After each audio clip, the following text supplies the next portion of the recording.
கொஞ்ச நாளுக்கு முன்னாடி பையிங் ஃபேக்ட்ஸ் யூடியூப் சேனலில் சையத் இம்ரான்னா ஒரு வீடியோ போட்டிருந்தார். நான் ரொம்ப நாளாக அதை கவனிக்கல. ஆக்சுவலாக நேற்று என்னோட ஃபீல்டில் வந்ததுனால நான் அதை பார்த்தேன். அது அவர் என்ன பண்ணியிருந்தார் அப்படின்னா, சோனியில் MDR ZX 310 ஏபியும் போட் பேசட் 900 ஹெட்ஃபோனையுமே கம்பேர் பண்ணியிருந்தாரு.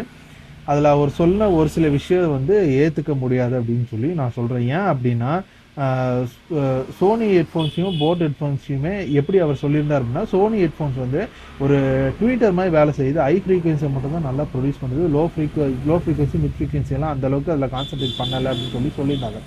அவர் என்ன சொல்லியிருந்தாருன்னா, சோனியை விட போட் வந்து நல்லா பர்ஃபார்ம் பண்ணுது அப்படின்னு சொல்லியிருந்தார். ஏன் அப்படின்னு சொன்னால், எல்லாருக்கும் புரியுற மாதிரி சொல்லலாம், ரொம்ப டெக்னிக்கலாக சொல்லாமல் அப்படின்னா, போட் அந்த பேசட் 900 ஹெட்ஃபோனோட பவர் வந்து நீங்கள் ஒரு 6000 இல்லை ஒரு 5000 இருக்க ஒரு சின்ன ஆண்ட்ராய்ட் மொபைலில் 3.5 ஜாக் வந்து அதில் போட்டு நீங்கள் ப்ளே பண்ணீங்க அப்படின்னா கூட அதிலிருந்து கிடைக்கிற பவரை வச்சு அது வந்து நல்லாவே பர்ஃபார்ம் பண்ணும். ஆனால் சோனியோட MDR ZX 310 ஏபிக்கு வந்து அதுக்கு வந்து கொஞ்சம் பவர் போட் ஹெட்ஃபோனோட கொஞ்சம் அதிகமாக தேவைப்படுது.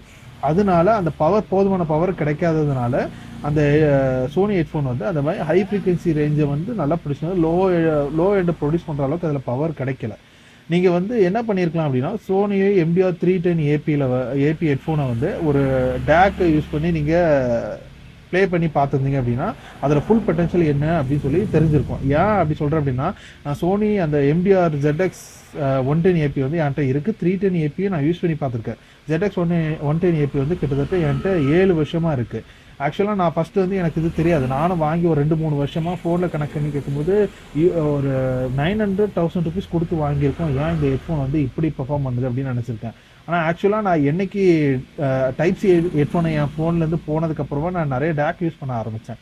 அப்போ வந்து நான் ஃபஸ்ட்டு வாங்கின டேக் வந்து ஸ்டான்லிங் வேவ் 1S. இந்த டேக்கில் வந்து நான் இந்த சோனி ஹெட்ஃபோனை போட்டு கேட்கும்போது அதோட டிஃப்ரென்ஸ், நான் முன்ன 3.5 ஜாக்கில் போட்டு கேட்டதுக்கும் இந்த டேக்கை கனெக்ட் பண்ணி கேட்டதுக்கும் டிஃப்ரென்ஸ் ஒரு டே அண்ட் நைட் லெவலுக்கு இருந்தது. அந்த அளவுக்கு பெரிய டிஃப்ரென்ஸ் இருந்துச்சு.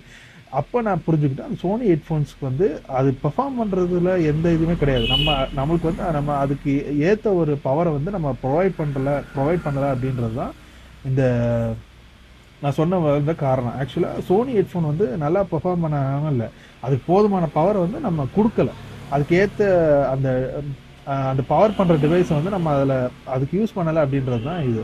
போட் வந்து கம்மி பவர்லேயே பெர்ஃபார்ம் பண்ணுறதுனால நீங்கள் எதில் போட்டாலும் பெர்ஃபார்மன்ஸ் ஒரே மாதிரி தான் இருக்கும். ஆனால் சோனிக்கு வந்து கொஞ்சம் பவர் அதிகமாக தேவைப்படுறதுனால அதுக்கேற்ற மாதிரி டேக்கோ இல்லை ஒரு பிசியில் வந்து நல்லா ஒரு பவர்ஃபுல்லான டேக் இருந்துச்சு, இன்பில் டேக் இருந்துச்சுன்னா அதில் கூட நல்லா பெர்ஃபார்ம் பண்ணும்.